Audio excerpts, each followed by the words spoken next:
সংসদ ভবন থেকে সংবিধান সংস্কার কমিটির প্রধান আলী রিয়াজ কথা বলছেন, সরাসরি চলে যাচ্ছি সেখানে।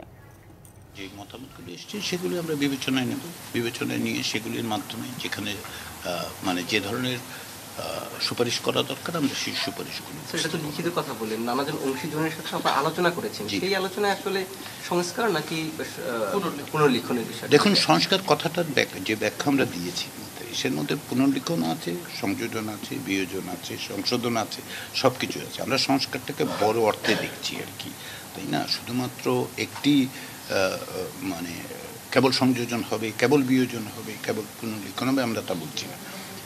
আর আপনি যে প্রশ্নটা করেছেন যে আমরা কি শুনতে পাচ্ছি, বিভিন্ন মত শুনতে পাচ্ছি, পরস্পর বিরোধী মত তো আছে, তাই না?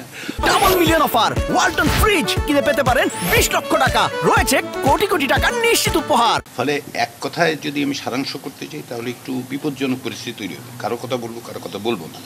ফলে আমাদের সময় দিন, এটা বলছি এই কারণে যে আমরা সকলের মত শুনছি, সকলের মত সংশ্লিষ্ট করে তাদের মতের সারাংশ নিয়ে কিছু কিছু সুপারিশ আমরা তৈরি করতে পারবো, এবং সেটার জন্য একটু অপেক্ষা করুন। আপনাদের সহযোগিতা খুব দরকার, আপনারা আমাদের সহযোগিতা করবেন, এবং এই পর্যন্ত আপনাদের সহযোগিতার জন্য আমি সত্যি সত্যি আপনাদেরকে ধন্যবাদ দেব। শুধু আমি না, আমার কমিশনের পক্ষ থেকে প্রত্যেকেই আমরা অত্যন্ত আনন্দিত, অত্যন্ত কৃতজ্ঞ যে গণমাধ্যমের সহযোগিতাগুলো পাওয়া যাচ্ছে। এবং আমরা লক্ষ্য করে দেখুন, আমাদের কমিশন থেকে প্রতিদিন আমরা একটা প্রেস রিলিজ দেওয়ার চেষ্টা করি কি হচ্ছে না হচ্ছে, কারণ আমরা বিশ্বাস করি যে স্বচ্ছতা দরকার, আপনার প্রত্যেকের জানা প্রয়োজন।